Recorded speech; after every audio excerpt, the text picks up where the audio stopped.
हरि ओम स्वस्ति श्री गणेशाय नमः। ओम नमो भगवते वासुदेवाय। ओम श्री देव्यै नमः। देवी प्रपन्नार्ति हरे प्रसीद प्रसीद मातर जगतोऽखिलस्य। प्रसीद विश्वेश्वरि पाहि विश्वं त्वमीश्वरी देवी चराचरस्य। नारायणं नमस्कृत्य नरं चैव नरोत्तमं देवीं सरस्वतीं व्यासं ततो जयमुदीरयेत्। जय श्री हरि, जय श्री राधे। श्रीमद्देवी भागवत महापुराण श्रवण यतिखेर हजुरहरू गर्दै हुनुहुन्छ। श्रीमद्देवी भागवत महापुराणको आजको तपाईहरूले चाहिँ विशेष महत्त्वपूर्ण कथा प्रसङ्गहरूलाई श्रवण गर्न पाउनुहुनेछ। यहाँनिर सुतजीले भन्दै हुनुहुन्छ सौनकादि 88,000 ऋषिहरूलाई, प्यारा भक्त भागवतहरू, यहाँ राजा सन्तनुसँग गङ्गाको विवाहको प्रसङ्ग छ। प्यारा भक्त भागवतहरू, जो महाभीष नै राजा सन्तनु भनेर आएका छन् भने जो गङ्गाले पनि मानव योनिलाई प्राप्त गरेर आउनु भएको छ। यहाँनिर यस्तो भएको छ प्यारा भक्त भागवतहरू, अब यहाँ जो जलीय रूप छाडेर मानवीको रूप धारण गरेकी रूपवती आकर्षक चेष्टा भएकी गङ्गा महाराज सन्तनुकी रानी बनेर राजभवनमा प्राप्त भएकी छन्। यस्तो कथा छ। राजा सन्तनु पनि गङ्गा जस्ती सुन्दरीलाई धर्मपत्नीको रूपमा पाएर निरन्तर राम्रा राम्रा उद्यानहरूमा विहार गर्न थाले। अनि यस्तै प्रकारले युवा पुरुषहरूका भावहरूलाई राम्ररी जान्ने सुन्दरी गङ्गाले मन खोलेर सन्तनु राजाका साथमा पनि विहार गर्न लागिन्। नृपति स्ताम समासाद्य चिक्रीडो पवने शुभे। यहाँ भन्नुहुन्छ यसरी दुवै दम्पतिको क्रीडामय काल धेरै लामो समयसम्म चल्यो। कति वर्ष बिते ती दुवैलाई कति पनि थाहा भएन। यस्तो अवस्था भयो। स्वर्गका राजा इन्द्र अब इन्द्राणीका साथमा जति अनुरक्त भई विहार गर्दथे त्यत्तिकै मृग नयनी गङ्गाका साथमा राजा सन्तनुले विहार गर्न लागे। सबै गुणले सम्पन्न भएकी गङ्गा र युवतीलाई तृप्ति एवं सन्तोष दिन सिपालु युवा राजा सन्तनु पनि दिव्य भवनमा लक्ष्मी र नारायण झैं विहार गर्न लागे। यसरी धेरै वर्ष बितेपछि गङ्गाले महाराजा सन्तनुबाट गर्भधारण गरिन् र उचित समय आएपछि ती सुन्दरी गङ्गाले एउटा वसुलाई पुत्रको रूपमा पैदा गरिन्। गङ्गाले त्यो बालक पैदा हुन साथ जलमा फ्याँकिदिन्। यसरी दोस्रो बच्चा पैदा भयो। अनि प्यारा भक्त भागवतहरू, पहिलो बच्चा पनि फ्याँकिन् भने दोस्रो बच्चा पनि पैदा भएपछि त्यसै गरिन्। तेस्रो पनि पैदा भयो, चौथो पनि पैदा भयो, पाँचौं छैटौं पैदा भयो। यी सबैलाई गङ्गाले पानीमा लगेर बगाइदिन्। ल हेर्नुहोस् है, यसो गरिन्। अब किन बगाउनु परेको थियो त्यो त हामीले अगाडि कथा श्रवण गरिसकेका छौँ। त्यसपछि सातौं पुत्र पैदा भयो र उनले त्यसै गरी जलमा बगाएर मारिदिएपछि उनका पति सन्तनुलाई अब ठुलो चिन्ता पर्यो। होइन, जति जन्मियो बच्चा लाने फाल्दिने, यो तरिकाले त भएन त। अब त केही न केही बोल्न पर्यो। फेरि अगाडि बाचा बाँधिएको छ। म आफ्नो मनमानी कार्य गर्छु, यदि रोकटोक भयो भने म छोडेर जान्छु भनेर शर्त राखेकी थिइन्। सन्तनुले मनै सोचे, अब म के गरौँ, कसो गरौँ, मेरो वंश यस धरतीमा कसरी स्थिर रहला त। अब यो कारणले त भएन। यी पापिनी मेरी पत्नीले सातवटै छोरा मेरा छोरालाई मारिन्। यदि म यिनलाई रोक्न कोसिस गर्छु भने यिनले छाडेर जानेछिन्। अब यिनको पेटमा मेरो चिर प्रतीक्षित पुत्र प्रदान गर्ने 8औं गर्भ खेलिरहेको छ। अब 8औं चाहिँ बच्चा जन्मिनेवाला रहेछ। यस्तो शङ्का उत्पन्न भयो। अब यस्तो मनमा कुरा खेल्यो सन्तनुको। मैले यति बेला कुनै प्रयास गरिनँ भने यिनले बच्चा पैदा हुन साथ पानीमा फ्याँकिदिनेछिन्। अब के गरौँ? त्यसपछि भविष्यमा कुनै सन्तान हुनेछ अथवा हुने छैन, यो कुनै पनि थाहा छैन। यस्तो भन्ने विषयमा मलाई शङ्का लागिरहेको छ। यदि बच्चा पैदा भए पनि यो दुष्टा पापिनीले त्यसको रक्षा गर्ने छिन् अथवा गर्ने छैनन् भन्ने विषयमा पनि मलाई शङ्का लागिरहेकै छ। यस्तो स्थितिमा अब मैले के गरौँ हे मेरो भगवान भनेर राजा सन्तनु चिन्तामा परिरहेका छन्। प्यारा भक्त भाइ, अब अझै यहाँ सोच्दछन् मैले वंशका लागि कुनै प्रयत्न गर्नै पर्दछ, कुनै न कुनै प्रयत्न अब मैले गर्नै पर्दछ। त्यसपछि उचित समयमा गङ्गाको गर्भबाट देव नामक गरेका वसुपुत्रको रूपमा पैदा भए। ल हेर्नुहोस् है, पैदा भए ती देव नाम गरेका वसुले अघिल्लो जन्ममा आफ्नी सुन्दरी पत्नीको वशमा परेर उनलाई खुसी गराउन वशिष्ठकी नन्दिनी नामक गाईको हरण गरेका थिए। यस्तो थियो कथा। ती वसु नै गङ्गाको 8औं गर्भका रूपमा पैदा भएका थिए। ती पुत्रलाई देखेर राजा सन्तनुले आफ्नी पत्नीको चरणमा परेर पुकार गर्दै भने, अब जो जन्मियो बच्चा जन्मेपछि फेरि अब पानीमा बगाउनका लागि लिएर जान आँटिन्छ। तुरुन्त चरणमा परे, यस पुत्रलाई नमार हे देवी, यस पुत्रलाई नमार, के दोष छ भर्खर जन्मिएको बच्चाको, तिमीले किन यसो गरिरहेकी छौ? राजालाई त थाहा छैन, तर जो गङ्गा हुनुहुन्छ उहाँलाई त थाहा छ। यस्तो यस्तो कारणले गर्दा मैले यी वसुहरूको उद्धार गर्दैछु भन्ने कुरा त उहाँलाई मात्रै थाहा छ। म यसको पालन गर्न चाहन्छु हे देवी, यो बच्चा नमार, यसले पानीमा नफ्याँक्दै जिउँदो छोरा मलाई देऊ। यो तिमीले पानीमा फ्याँक्न पाउँदैनौ, यो बच्चा मलाई देऊ। हे सुन्दर अङ्ग प्रत्यङ्ग भएकी मेरी रानी, तिमीले मेरा 7 छोरा मारिसक्यौ, अब 8औं छोराको पनि जीवन रक्षा गर्दैनौ तिमी। म तिम्रो चरणमा पर्दछु हे रूपवती रानी, यसरी बालकलाई जोगाउँदा तिमीले के चाहिन्छ बरु माग। म यो बालकलाई जोगाउन चाहन्छु, तर के चाहन्छौ तिमी त्यो भन। म तिमीलाई दुर्लभ पदार्थ पनि दिन सक्दछु, तर तिमीले मेरो वंशको रक्षा गर्नै पर्दछ हे देवी, यसरी मार्न पाउँदिनौ। वेदका ज्ञाता विद्वानहरूले भनेका छन् कि पुत्र नभएका मानिसको स्वर्गमा पनि गति हुँदैन कहिल्यै पनि, त्यसैले एउटा छोरो आवश्यक पर्यो। अब के गर्छौ? मलाई छोरो चाहियो, यसरी फाल्न पाउँदिनौ। अपुत्र सेगतिर नास्ति स्वर्गे वेद विदो विदु, यसरी वेदले बताएका छन्।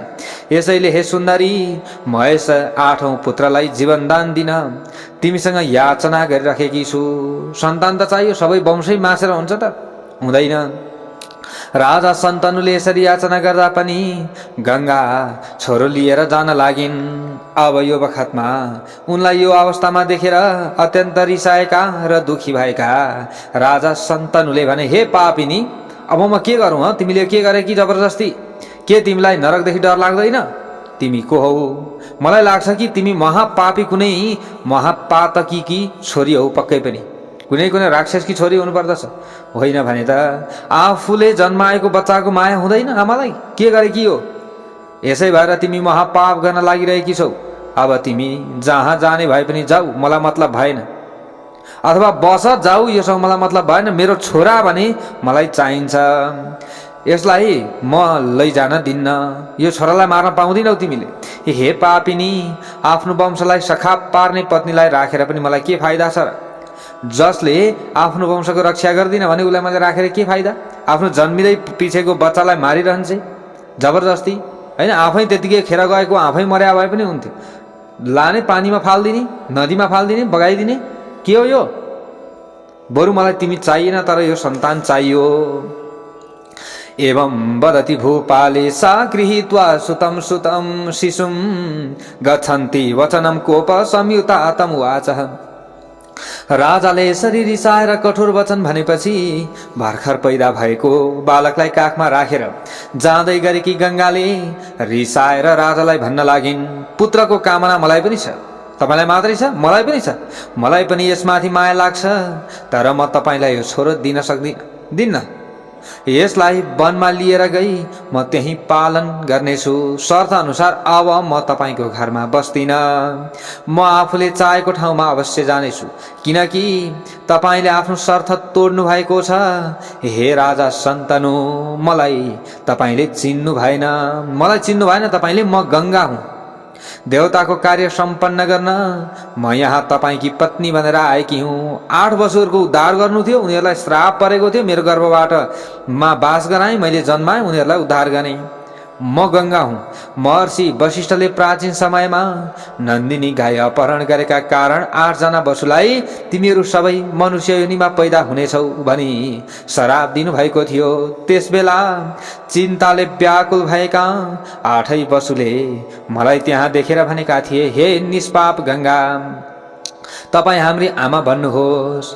हे राजन, तिनीहरूलाई वरदान दिएका कारण नै म तपाईँकी पत्नी बन्न विवश भएँ। तपाईँ अझ राम्ररी विचार गर्नुहोस् कि मेरो जन्म देवताको कार्य सिद्धिका लागि भएको थियो।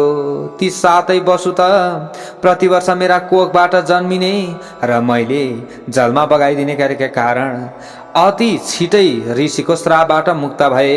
यो 8औं वसु केही समयसम्म तपाईँको छोरोको रूपमा रहनेछ। यो वसु भने रहनेछ। हे महाभारत, हे सन्तनु, तपाईले म गङ्गाद्वारा प्रदान गरिएको यो पुत्रलाई स्वीकार गर्नुहोस्। यो तपाईँको पुत्र भन्दा पनि 8औं वसु हो भनी मनमा लिनुहोस्। यो कुरालाई विचार गर्नुहोस्। हे भाग्यशाली राजा, म गङ्गाको कोखबाट जन्मिएका कारण यस बालकलाई गाङ्गेय पनि भनिनेछ। यो बालक निकै बलवान हुनेछ। अहिले म यो बालकलाई त्यसै ठाउँमा लिएर जाँदैछु जुन ठाउँमा मैले तपाईलाई पतिको रूपमा वरण गरेकी थिएँ। म त्यसै ठाउँमा लिएर जान्छु। दास्यामि यौवन प्राप्तम पालयित्वा महीपते। हे राजा सन्तनु, मैले यसको पालन पोषण गर्नेछु। यो तन्नेरी भएपछि मैले तपाईलाई जिम्मा दिनेछु ल्याएर, चिन्ता नगर्नुहोस्। किनकि अहिले म दिउँ भने यो बालक टुहुरो हुनेछ। वास्तवमा आमा नभएको टुहुरो बालक राम्ररी जिउन पनि सक्दैन, सुखी पनि हुँदैन। यसरी आफ्नो मनको कुरा बताएर बालकलाई साथमा लिई गङ्गा त्यही अलप भइन्, त्यही अन्तर्ध्यान भइन्। राजा सन्तनु पनि अत्यन्त दुखी भएर राजभवनमा रहन लागे। ल हेर्नुहोस्, अब हो होइन सत्य के हो केही थाहा छैन राजालाई। आफ्नै प्यारी स्त्री र पुत्रको वियोगको कष्ट अनुभव गर्दै मुस्किलले राजकाज गरी राजा सन्तनुले जीवनयापन गरिरहेका थिए। केही समय बितेपछि राजा सन्तनु शिकार खेल्न वनतिर गए। त्यहाँ अनेक प्रकारका मृग, बन्द्राको बँदेललाई आफ्ना बाणले प्रहार गरेर मार्दै ती गङ्गाजीको तटमा पुगे। एक दिनको कुरा हो। गङ्गा नदीमा थोरै जल देखेर राजा सन्तनु आश्चर्यमा परे। त्यो जल थोरै छ होइन, अरू बेला त गङ्गामा जल टनाटन हुने, तर आज त जल नै छैन, सुकिसकेको जस्तो देखिन्छ। के हो यो? आश्चर्यमा परे। उनले नदीको तटमा त्यो समयमा एउटा खेलिरहेको बालकलाई देखे। बालक धनुको ताँदो खिचेर अनेक बाण प्रहार गरिरहेको थियो। बालकलाई यस्तो वीरको रूपमा देखेर सन्तनु राजा अत्यन्त अचम्ममा परे। रहस्य केही पनि थाहा पाएनन् राजाले त्यो समयमा। उनलाई मेरो छोरो यसरी यहाँ होला भन्ने कति पनि याद भएन। त्यो बालकको एउटा सामान्य मानिसले गर्न नसक्ने कार्य, बाण चलाउने कुशलता अनि असाधारण विद्या र कामदेव जस्तै राम्रो रूप देखेर चकित भएका राजाले बालकसँग सोधे, हे निर्दोष बालक, तिमी कसका छोरा हौ? यो प्रश्न सुनेर त्यो वीर बालकले कुनै उत्तर दिएन र बाण चलाउँदै अलप भयो। त्यही बिलास हेर्दा हेर्दा अन्तर्ध्यान भयो। ल हेर्नुहोस् है, अलप भएपछि राजा सन्तनुले विचार गरे, के यो मेरो छोरो हो? म के गरौँ र कहाँ जाउँ? त्यसै बेला अब हेर्दा हेर्दै उनले उभिएर हात जोडिकन एकाग्र चित्त भएर गङ्गा माताको स्तुति गरे। राजा सन्तनुले गङ्गाको स्तुति गर्न लागे। गङ्गाजी पनि प्रसन्न भइन् र उनले पहिले जस्तै अत्यन्त सुन्दरी युवतीको रूपमा दर्शन दिइन्। ल हेर्नुहोस् है, गङ्गाले दर्शन दिइन्। सर्वाङ्ग सुन्दरी गङ्गालाई देखेर राजा सन्तनुले भने, हे गङ्गा, अघि बाण चलाइरहेको बालक को थियो र कहाँ गयो? तपाईले मलाई त्यसको उत्तर दिनु पर्यो। त्यस बालकको दर्शन गराइदिनुहोस्। अत्यन्त तेजिलो बालक जसमा साधारण मनुष्यको भन्दा धेरै शक्ति छ। गङ्गाले त्यो समयमा भनिन्, हे राजेन्द्र, पुत्रोऽयं तब राजेन्द्र रक्षितश्चाष्टमो वसु। हे राजेन्द्र, त्यो तपाईँकै छोरो 8औं वसु हो, जसको लालन पालन मैले गरेकी थिएँ। अब म यो महातपस्वी गङ्गा पुत्रलाई तपाईँको जिम्मा लगाउँदैछु। अब युवक पनि भइसके। हे सुन्दर कर्म गर्ने राजा, यो बालक तपाईँको कुलको कीर्तिलाई चारैतिर फैलाउने उत्तम महापुरुष हुनेछ। यसलाई सबै प्रकारका वेद शास्त्र र धनुर्वेदको शिक्षा प्रदान गरिएको छ। यो बालकले वशिष्ठको दिव्य आश्रममा रहेर अध्ययन गरेको छ र सबै विद्यामा पारङ्गत भएको छ। यो कार्य कुशल छ र आचार सम्पन्न पनि रहेको छ। जुन विद्यालाई जमदग्नि ऋषिका छोरा परशुरामले जान्दछन् त्यो विद्यालाई तपाईको छोराले पनि जानेको छ। हे राजन, यो बालक ग्रहण गर्नुहोस्, जानुहोस् र सुखपूर्वक रहनुहोस्। अब मैले यिनलाई संरक्षण गरेकी छु।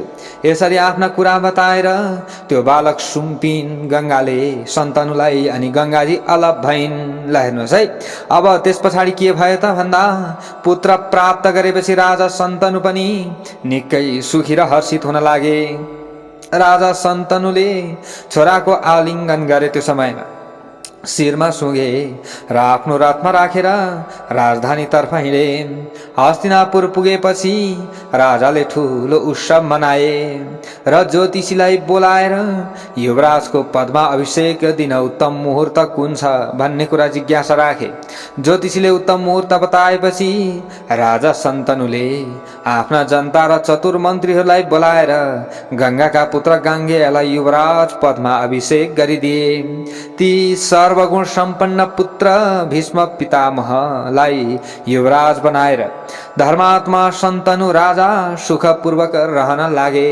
कृत्वा तम युवराजानम। त्यस्तो आनन्दमा मस्त भएका राजा सन्तनुले आफूलाई अत्यन्त प्रेमको आसक्तिमा पुर्याउने गंगालाई पनि बिर्सिदिए। अब छोरालाई प्राप्त गरेपछि सुतजीले अगाडि गएर नैमिषारण्यमा शौनकादि 88,000 ऋषिहरूलाई भन्नुहुन्छ, एतद् वा कथितम सर्वम कारणम वसुशापजम। मैले तपाईहरूलाई वसुहरूले किन श्राप पाए, किन गंगालाई प्रकट हुनु पर्यो, किन गंगा प्रकट हुनु पर्यो, कसरी भीष्म पितामह उत्पन्न हुनुभयो भन्ने कुरा बताए। हे ऋषिहरू, जुन मानिसले गंगाको अवतरण कथा, वसुहरूको उत्पत्तिको कथा र अरू आदर्शले भरिएको यो कथालाई सुन्दछ भने त्यो मानिस सबै प्रकारका पापबाट मुक्त हुन्छ भन्ने कुरामा कुनै सन्देह छैन। हे उत्तम मुनिहरू, मैले पवित्र पुण्यदायक र वेदानुकूल यो पौराणिक कथा व्यासको मुखबाट सुनेको थिएँ। आज जे सुने त्यो तपाईहरूलाई बताएँ। वेद व्यासको मुखारविन्दबाट प्रकट भएको यो देवी भागवत महापुराण अत्यन्त पवित्र रहेको छ। यसमा धेरै आख्यान र उपाख्यानहरू रहेका छन्। यहाँ सर्ग र प्रतिसर्ग आदि पुराणका 5 लक्षणहरू घट्दछन्। हे उत्तम मुनिहरू, जसले देवी भागवतको कथा सुन्दछ त्यसका पाप नाश हुन्छन्। यो कथा कल्याणकारी रहेको छ, सुखदायक पनि रहेको छ र पुण्यदायक पनि रहेको छ। मैले यस ऐतिहासिक कथालाई तपाईहरू समक्ष वर्णन गरेँ भनेर यहाँ यसरी बताइएको छ। प्यारा भक्त भागवतहरू, अब अगाडि गएर ऋषिहरूले प्रश्न गर्नुहुन्छ। वसुनाम सम्भवः सुत कथितः शाप कारणात् गाङ्गेयस्य तथोत्पत्ति कथितालो महर्षणे। यहाँ भनिएको छ, प्यारा भक्त भागवतहरू, हे सुतजी, तपाईले श्राप परेका 8 वसुहरूको जन्म र गंगाजीको उत्पत्ति सन्दर्भको वर्णन गर्नुभयो।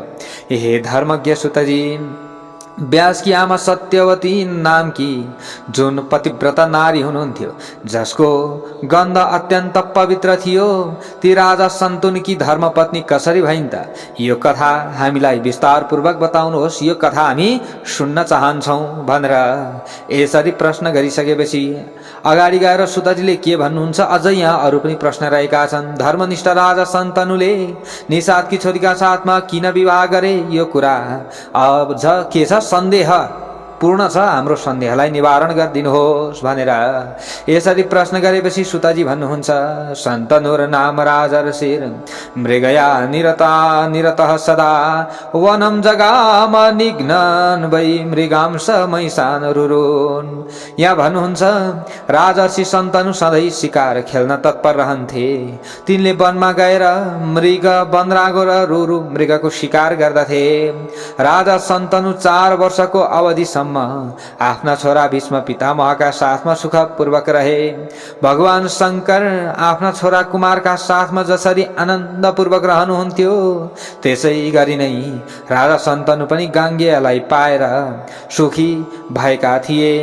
एक पटकको कुरा हो, राजा शन्तनु वनमा बाण प्रहार गर्दै गर्दै अगाडि जाँदा गैंडा र बँदरहरूको हत्या गर्दै अगाडि बढिरहेका थिए। नदीहरूमा उत्तम नदी यमुनाको किनारमा पुग्दा भएको यिनै राजाले त्यहाँ गएर कतैबाट आइरहेको उत्तम गन्ध सुँगे। ओहो, कति मिठो गन्ध आएको यो सुँगे। त्यो गन्ध पर्यो नाकमा। यो सुगन्ध कहाँबाट आइरहेको छ भन्ने कुरा थाहा पाउन ती वनमा घुम्न लागे। अब वरिपरि कहाँबाट आइरहेको छ त? त्यो सुगन्ध आउने उद्गम स्थल खोज्न थाले र ती अचम्ममा पनि परे। यो मिठो सुगन्ध पारिजात पुष्पको होइन कि, कस्तुरीको पनि होइन, मालतीको पनि होइन, चम्पा अनि केतकी फुलको पनि होइन। यो गन्ध के को हो र कहाँबाट आइरहेको छ उनलाई बुझ्न धेरै गाह्रो भयो। उनले मनमा नै भने, यस्तो विचित्र सुगन्धको अनुभव मैले कहिल्यै पनि गरेको थिइनँ। यस्तो सुगन्ध बगाउँदै हावा चारैतिर फैलिरहेको छ। यो कस्तो मिठो सुगन्ध कहाँबाट आएको होला? मेरा प्राण एवं इन्द्रिय यो सुगन्ध पाएर मुग्ध भइरहेका छन्। यस्तो मुग्धता ल्याउने गन्धको मुहान कहाँ छ? यसरी विचार गर्दै राजा शन्तनु गन्धको लोभले मोहित भएर जताबाट त्यो वायु आइरहेको छ त्यतैतर्फ फर्किँदै वन प्रदेशमा विचरण गर्न लागे। ल हेर्नुहोस् है, यस्तो भइरहेको छ। राजा शन्तनुले अचानक यमुना नदीको तीरमा बसेकी एउटी अत्यन्त सुन्दर रूप भएकी नारीलाई देखे। तिनले मलिन वस्त्र धारण गरेकी थिइन् र तिनले शरीरमा कुनै पनि श्रृङ्गार गरेकी थिइनन्। यसो हुँदा पनि ती अत्यन्त राम्री देखिन्थिन्। काला काला सुन्दर आँखाले सुहाएकी रूपवती नारीलाई देखेर राजा त्यो समयमा आश्चर्यमा पर्दा भए। ल हेर्नुहोस् है, आश्चर्यमा पुगे। उनलाई विश्वास भयो कि यो सुगन्ध यी नारीकै शरीरबाट प्रभावित भइरहेको छ भन्ने कुरा पत्ता लगाए। ती सुन्दरीको अद्भुत र अनुपम रूप अनि प्राणीहरूको मन, इन्द्रिय र प्राणलाई वशमा पार्ने सुगन्ध, अत्यन्त आकर्षक नयाँ जवानी, यी सबै कुरा देखेर राजा शन्तनु अत्यन्त चकित भए। यी सुन्दरी को हुन् त? यसबेला यी कहाँबाट यहाँ आएकी हुन्? यी कुनै देवाङ्गना हुन् कि अथवा मनुष्य नारी हुन्, अथवा यिनी गन्धर्व कन्या हुन् कि अथवा कोक हुन् त कि ना कन्या हुन्? आफ्नो शरीरबाट विचित्रको सुगन्ध फैल्याउने यी सुन्दरीको विषयमा मैले कहाँबाट जानकारी प्राप्त गरौँ? को हुन् त यी? यसका बारेमा मैले कसरी जान्ने होला भन्ने विचार गर्न लागे। राजा शन्तनुले यसरी विचार गर्दा गर्दै पनि तिनले केही ठम्ब्याउन सकेनन् प्यारा भक्त भागवतहरू। त्यसबेला उनले गङ्गाजीलाई याद गरे। त्यसपछि कामदेवले सताइएका राजा शन्तनु यमुनाको तटमा बसेकी सुन्दरीको नजिकै गएर भन्न लागे, हे प्यारी सुन्दरी, तिमी को हो? कसकी छोरी हौ? यो निर्जन वनमा किन आएर बसेकी छौ? हे सुन्दरी, के तिमी एक्लै छौ कि अथवा कोहीसँग छौ? तिमी विवाहित नारी हौ कि कुमारी छौ? यो कुराको उत्तर मलाई देऊ। कटाक्ष कुशल आँखा भएकी हे सुन्दरी, तिमी जस्ती अनुपम नारीलाई देखेर म ज्यादै कामातुर भएको छु। मलाई विस्तारपूर्वक बताऊ, तिमी को हौ र के चाहन्छौ? महाराज शन्तनुका वचन सुनेर सुन्दर दन्त पंक्तिले सुहाइएकी र कमल जस्ता सुन्दर आँखा भएकी ती सुन्दरीले मुस्काउँदै भन्न लागिन्, हे राजन, तपाईले मलाई माझीकी छोरी भनेर सम्झनुहोस्। म माझीकी छोरी हुँ। आफ्नो पिताको आज्ञामा रहने एउटी कन्या तपाईले जान्नुहोस्। हे राजन, म आफ्नो धर्म पालन गर्दै यमुनाको जलमा डुङ्गा हाँक्ने काम गर्दछु। हे अभ्यागत, मेरो पिताजी भर्खरै घर जानु भएको छ। मैले तपाईँ समक्ष जुन कुरा गरेँ ती कुरा भने सत्य हुन्। यसरी उत्तर दिएर माझीकी छोरी चुप लागिन्। प्यारा भक्त भागवतहरू, यति उत्तर दिन चुप्प लागिन्। त्यस पछाडि अनि कामदेवद्वारा सताइएका राजा शन्तनुले ती कन्यासँग भने, म कुरुवंशी वीर राजा शन्तनु हुँ, मलाई तिमीले पति बनाऊ भनेर यसरी अब शन्तनुले भन्न लागे। तिम्रो जवानी व्यर्थमा नजाओस्। हे मृगनयनी सुन्दरी, मेरी अर्की पत्नी पनि छैनन्। तिमी मेरी धर्म पत्नी बन। म सधैँका लागि तिम्रो बसमा रहने दास हुनेछु। अहिले मलाई कामदेवले साह्रै पीडा दिएको छ। मेरी प्रियतमा मलाई छाडेर अन्तै गइसकिन्। अब तिनीसँग बिछोड भएपछि मैले दोस्रो विवाह गरेको छैन। हे सुन्दरी, म यस बेला पत्नी नभएको विधुर भनेर रहेको छु। तिमी जस्ती सर्वाङ्ग सुन्दरीलाई देखेर मैले आफ्नो मन काबुमा राख्न सकेको छैन। हे देवी, अमृत रस झैँ मिठो राजाको वचन सुनेर अब त्यस पछाडि माझीकी छोरीले सात्विक भावले युक्त भइकन धैर्य धारण गर्दै भनिन्, हे राजन, तपाईले मसँग जे भन्नुभयो त्यो यथार्थ होला, तर तपाईले राम्ररी बुझ्नुपर्छ कि म छाडा कुमारी होइन। यति कुरा बुझ्नुहोस्। मलाई मेरा पिताजीले मात्र दिन सक्नुहुन्छ। म आफै विवाह गर्नेवाली छैन। मलाई पत्नी बनाउन तपाईले त्यतिकै सक्नुहुन्न। पिताजीलाई गएर माग्नु पर्दछ। पिताजीको छेउमा गएर याचना गर्नुहोस् भनेर यसरी तिनले उत्तर दिइन्। म डुङ्गा चलाउने माझीकी छोरी भए तापनि आफ्नो इच्छा अनुसार आहार विहार गर्ने सुन्दरी होइन। म सधैँ पिताको बसमा रहेर सबै काम गर्ने गर्छु। यदि मेरा पिताजीले मलाई तपाईको हातमा दिन स्वीकार गर्नुहुन्छ भने तपाईले मेरो पानी ग्रहण गर्नुहोस् र म सधैँका लागि तपाईको अधीनमा रहनेछु। हे राजन, तपाईप्रति म आसक्त हुनु र म प्रति तपाईँ आसक्त हुनु सामान्य कुरा हो। यो प्रकृतिमा चलेको कुरा हो। यो कुरा भए तापनि कुलको मर्यादा र परम्परा अनुसार भने धैर्य धारण गर्न सक्नुपर्दछ र गर्नुपर्दछ। हे राजन, आफ्नो शरीरबाट विचित्रको मिठो गन्ध प्रभावित गरिरहेकी अनुपम सुन्दरी माझीकी छोरीको कुरा सुनेर कामातुर भएका राजा उनलाई माग्नको निमित्त निषाद राजको घरमा गए। अब त्यस पछाडि हेर्नुहोस् है, कहाँ गए? निषाद राजको घरमा गए माग्नका लागि। महाराजा शन्तनुलाई आफ्नो घरमा आएको देखेर निषाद राजलाई अचम्म लाग्यो र उनले प्रणाम गर्दै हात जोडेर भने, हे राजन, म तपाईको दास हुँ। तपाईँ म जस्ता साधारण मानिसको घरमा आउनु भएकोमा आज म कृतकृत्य भएको छु। हे महाराज, तपाईँ जुन कार्यका निमित्त यहाँ आउनु भएको छ त्यो मलाई बताउनुहोस्। किन हजुर यहाँ आउनुभयो? त्यो समयमा राजाले भने, हे निष्पाप निषाद राज, यदि तपाईँले आफ्नी कन्या मलाई दिनुहुन्छ भने म यिनलाई आफ्नी धर्मपत्नी बनाउनेछु भन्ने विचार लिएर म यहाँ आएको हुँ। म साँचो कुरा गरिरहेको छु। हे महाराज, यदि तपाईँ मेरी कन्या रत्न पाउनका लागि याचना गर्दै हुनुहुन्छ भने अब मैले अवश्य प्रदान गर्नेछु। कुनै पनि दिन योग्य तपाईले जुन समय हुन्छ कुनै पनि योग्य कुरा अदेय हुँदैन, किन्तु त्यसका लागि अलिकति समय चाहिन्छ। हे महाराज, तपाईको शेषपछि यिनै कन्याबाट जन्मेको पुत्रलाई तपाईले राजाको रूपमा अभिषेक दिनुपर्नेछ। यदि यो वचन स्वीकार गर्नुहुन्छ भने ठिकै छ। तपाईका अरू पत्नीबाट जन्मेका छोराले अभिषेक पाउनु हुँदैन, किनभने राजा महाराजाका एउटा मात्रै पत्नी नहोलान्, हैन? तर यिनैबाट जन्मेको पुत्रले राज्याभिषेक भएको मैले देख्न पर्योस्, त्यो हुन पर्यो। श्रुत्वा वाक्यम तु दासस्य राजा चिन्तातुरो भवत। निषादका यो कुरा सुनेर राजा शन्तनुलाई अब चिन्ता भयो। त्यसबेला उनले आफ्नो मनमा भीष्मको अनुहार सम्झ्यो हो, जसकी आमा स्वर्ग गइसकेकी छन्। त्यो टुहुरोको रूपमा रहेको जो मेरो छोरो छ तिनलाई सम्झेर उनले निषाद राजलाई केही पनि भन्न सकेनन्। अब ती मेरा छोरालाई मैले धोका पनि त दिन सक्दिनँ, केही कुरा पनि भन्न सकेनन्।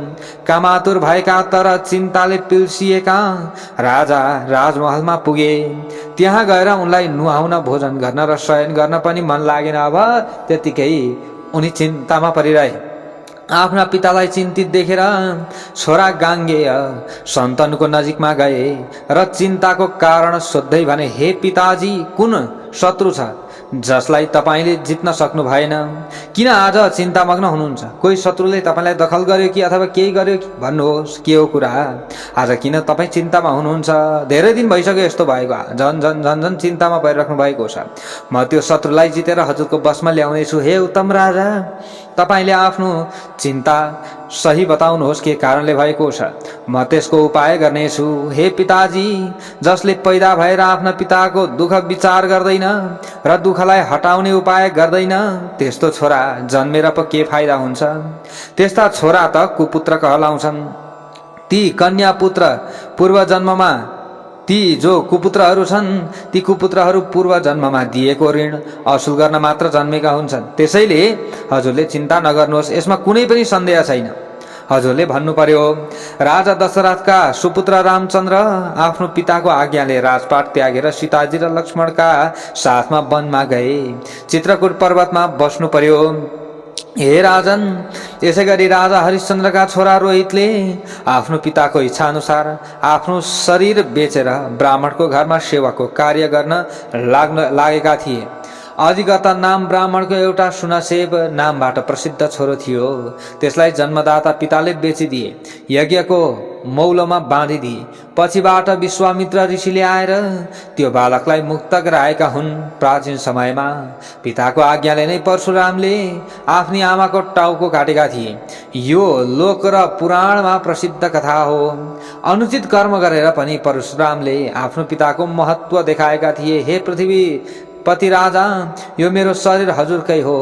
यद्यपि म सानै छु तापनि फेरि पनि भन्नुहोस्, म हजुरको कुन सेवा गरौँ भन्नुहोस्। किन तपाईँ चिन्तामा पर्नु भएको छ? म के गरौँ? म छोरो रहँदै हजुरले कुनै चिन्ता गर्नु पर्दैन। म हजुरले चिताएको तर असाध्य कुनै कर्म छ भने पनि त्यसलाई पुरा गर्नेछु। पिताजी बताउनुहोस्, हजुरलाई कुन चिन्ता परेको छ? म अहिले नै हातमा धनु लिएर त्यो चिन्ता हटाउनेछु। यदि मेरो शरीरबाट पनि हजुरको कार्य सिद्ध नभएमा अरू कुनै उपायबाट हजुरको इच्छा पुरा गराउनेछु। यसमा त हजुरले कुनै पनि चिन्ता लिनु पर्दैन। समर्थ भएर पनि आफ्नो पिताको इच्छा पुरा नगराउने छोरालाई धिक्कार छ। जुन पुत्रद्वारा पिताको चिन्ता निवारण हुँदैन त्यो छोरा जन्मनुको कुनै पनि प्रयोजन नै छैन।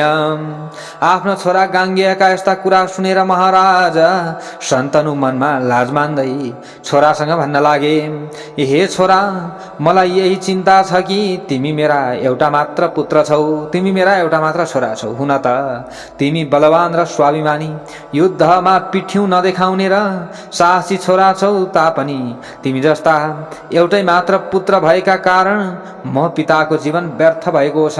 हे मेरा छोरा, यदि कुनै युद्धमा तिमीले वीरगति प्राप्त गर्यौ भने त मेरो त वंशै नाश हुन्छ। फेरि म असहाय भएर कसरी बाँच्ने छु त्यो समयमा? यही मेरो ठुलो चिन्ता हो। यसैले म आजकल दुखी रहने गर्दछु। हे छोरा, यो भन्दा अर्को कुनै चिन्ता छैन। मैले तिमीसँग भन्नुपर्ने अरू कुरा पनि छैन। पिताका यस्ता कुरा सुनेर गाङ्गेयले आफ्ना बुढा मन्त्रीहरूसँग सोधे। त्यो समयमा पिताजीले केही कुरा ढाँटेको जस्तो लाग्यो र सोधे, लाजका कारण मलाई महाराजा केही पनि बताउनुहुन्न। के कारण होला हे मन्त्रीहरू, भन्नु पर्यो। तपाईहरूले राजाको भावना राम्ररी बुझेर मलाई सही कारणको बारेमा जानकारी दिनुहोस्। त्यसको लागि म प्रसन्नतापूर्वक जे गर्न पनि तयार हुनेछु। यो कुरा सुनेर मन्त्रीहरू शन्तनुको नजिकमा गए र सबै कुरा सही सही बुझे। त्यस पछाडि मन्त्रीहरूले सबै कुरा बुझे। उनीहरूले युवराज गाङ्गेयलाई आएर बताए। त्यो समयमा पिताको मानसिक अभिप्राय बुझेपछि उनले विचार गरे, म निषाद राजको समीपमा जानुपर्छ। अब यता गाङ्गेयले सबै कुरा बुझ्नुभयो। विश्व पितामहले नि सबै कुरा बुझिसकेपछि अब मैले यो समस्याको समाधान गर्नुपर्दछ भनेर अनि मन्त्रीहरूलाई लिएर जो गाङ्गेय भीष्म पितामह निषादको घरमा जानु होला। हेर्नुहोस् है, प्रेम पूर्वक नम्र भएर भन्न लाग्नुभयो। गाङ्गेयले भने, पित्रे देहि सुताम तेद्य प्रार्थयामि सुमध्यमाम। हे निषाद राज, तपाईँले आफ्नी सुन्दरी कन्या मेरो पिताजीको हातमा सुम्पिदिनुहोस्। म यही प्रार्थना गर्न आएको हुँ। तपाईँकी कन्या मेरी आमा भएर रहनुहुनेछ, म उहाँको सेवा गर्नेछु भनेर यिनले अब यसरी भनेपछि निषाद राजले अगाडि गएर भने, त्वं गृहाण महाभाग पत्नीं कुरु नृपात्मज। हे शन्तनुका सुपुत्र महाभाग, तपाईँले आफै बरु यी कन्यालाई पत्नीको रूपमा वर्ण गर्नुहोस्, किनकि तपाईँ जेठो छोरा रहँदै यी मेरी छोरीको छोराले राज्य पाउने छैन। अब निषाद राजलाई के चाहिएको छ? मेरो छोरीबाट जन्मिएको सन्तानले राज्य पाओस् भन्ने इच्छा छ। तर अब तपाईँ जेठो छोरा हुनुहुन्छ। अब राजकाजको हिसाबले जो जेठो छ उसैलाई राज्य दिइन्छ। अब तपाईँलाई नै राज्य प्राप्ति हुन्छ, अरूलाई हुँदैन।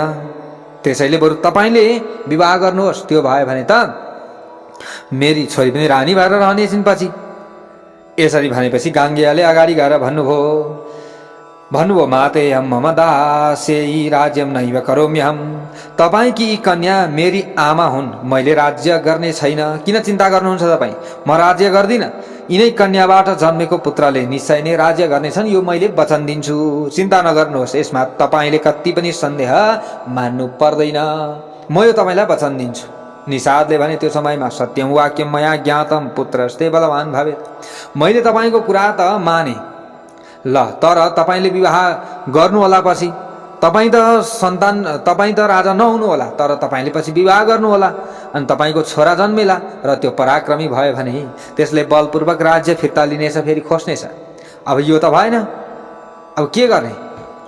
अब तपाईँले नै विवाह गर्नुहोस् भनेर यसरी निषादले यहाँनिर ढिप्पी गरिरहेका छन्, तर गाङ्गेय मानिराख्नु भएको छैन। अब के हुन्छ त भोलिको कथा प्रसङ्गमा हामीले श्रवण गर्नेछौँ। जय बोलौँ भगवती उमा की जय हो।